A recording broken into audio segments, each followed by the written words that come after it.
നമസ്കാരം. ഈ കഴിഞ്ഞ ദിവസം നമ്മുടെ നാട്ടിൽ ഒരു ബൈക്ക് ആക്സിഡൻറ്റിൽ മരിച്ച ഒരു പയ്യൻ്റെ ഒരു ന്യൂസ് കണ്ടു. ഇപ്പം ബൈക്ക് ആക്സിഡൻ്റ് എന്ന് പറഞ്ഞു കഴിഞ്ഞാൽ കോമൺ ആയിട്ടൊരു സംഭവമായി മാറിയിരിക്കുകയാണ്. അമിത വേഗത്തിൽ കുഞ്ഞുങ്ങൾ വണ്ടി ഓടിക്കുകയും പലപ്പോഴും ഈ ഒരു പക്വത എത്താത്ത ഈ കുഞ്ഞുങ്ങളുടെ കയ്യിലോട്ട് വളരെ സ്പീഡിൽ പോകുന്ന ബൈക്കുകളൊക്കെ കൊടുക്കും.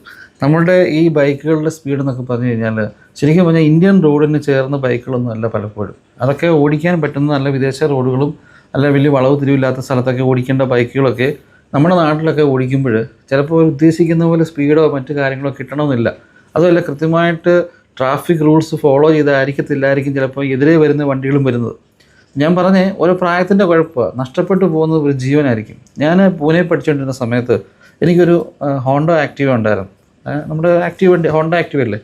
ഹോണ്ട ആക്റ്റീവ എന്ന് പറഞ്ഞാൽ വളരെ പുള്ളിങ് ഉള്ള വണ്ടിയാണ്, വളരെ സ്പീഡിൽ പോകാൻ പറ്റും, നല്ല കൺട്രോളിലായിരുന്ന വണ്ടി. അപ്പം അവിടുത്തെ ചില ഹൈവേകൾ എന്ന് വെച്ച് കഴിഞ്ഞാൽ ചില സമയത്ത് ഒരു 2-3 ട്രാക്ക് കാണുമായിരിക്കും. ഒരു ബസ്സിനെ വേറൊരു ബസ് ഓവർടേക്ക് ചെയ്ത് പോകും. അപ്പം ചിലപ്പം ഈ ഹൈവേയുടെ ഈ ഡിവൈഡർ കാണത്തില്ല. നമുക്ക് ഈ എതിരെ വരുന്ന വണ്ടിക്ക് ഹൈവേയുടെ ആ ഒരു പോർഷൻ ഇൻ ബിറ്റ്വീൻ നമുക്കൊരു ഡിവൈഡർ ഉണ്ടല്ലോ, ആ ചില പോർഷനിൽ ഡിവൈഡർ കാണത്തില്ല. അപ്പം ചില സമയത്ത് വേഗതയ്ക്ക് പോകാൻ വേണ്ടിയിട്ട് ഒരു പ്രായത്തിൻ്റെതായ ഒരു എന്താ പറയുക എടുത്തുകേട്ടൊക്കെ ആയിരിക്കാം. ഒരു പ്രാവശ്യം ഇതേപോലെ തന്നെ ഒരു ബസ്സിനെ ഞാൻ ഓവർടേക്ക് ചെയ്ത് പോവുകയാണ്. ഞാൻ ബസ്സിനെ ഓവർടേക്ക് ചെയ്ത് പോകുമ്പം ആ ബസ്സുകാരൻ സാധാരണ സ്ലോ ആക്കണം, അയാൾ ആക്കിയില്ല. ഞാനിങ്ങനെ മുന്നോട്ട് ചെല്ലുമ്പോൾ എതിരെ വരുന്ന ബസ് ആ ബസ്സിനെ ഓവർടേക്ക് ചെയ്ത് വേറൊരു വണ്ടി വരികയാണ്. ഒരു ഫ്രാക്ഷൻ ഓഫ് സെക്കൻഡ്സിൻ്റെ വ്യത്യാസത്തിൽ എങ്ങനെയോ ഞാൻ ഈ വണ്ടിയെ ഇടിക്കാതെ ഞാൻ ക്രോസ് ചെയ്ത് മുന്നിൽ പോവുകയും, കാരണം ഞാൻ പറഞ്ഞ ഈ ഇടയ്ക്കത്ത് ഡിവൈഡർ ഇല്ലാത്തൊരു ഏറിയാണ്. അപ്പോൾ ബസ്സിന് പെട്ടെന്ന് കയറി ഇങ്ങേ സൈഡിൽ കൂടെ കയറി വേണമെങ്കിൽ വരാം. ആ രീതിയിൽ വരികയാണ് മറ്റേ എതിരെ വരുന്ന വണ്ടികൾ. അപ്പോൾ ആ ഒരു അവസ്ഥ എങ്ങനെയൊക്കെയോ ഒരുപക്ഷെ തന്നെ മിക്കവാറും വീട്ടിലിരുന്ന ആൾക്കാരുടെ പ്രാർത്ഥനയുടെ ഫലമായിരിക്കും. എനിക്കൊരു അപകടമില്ലാതെ ഞാൻ രക്ഷപ്പെട്ടു.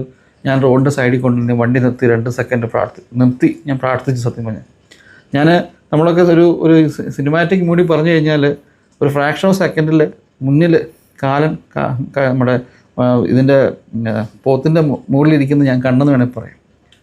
അത് കഴിഞ്ഞ പിന്നെ ഞാൻ ഒരിക്കൽ പോലും ബൈക്ക് ഒരു അമിത വേഗത്തിലോ അല്ല നമുക്കൊരു അഹങ്കാരം പിടിച്ച് ഓടിയത് ഞാൻ ഓടിച്ചിട്ടില്ല. ഈ കുഞ്ഞുങ്ങൾക്കൊക്കെ നമ്മൾ വലിയ വണ്ടികളൊക്കെ മേടിച്ച് കൊടുക്കും, അവരുടെ ആഗ്രഹമാണ്, ഇല്ലെന്നല്ല.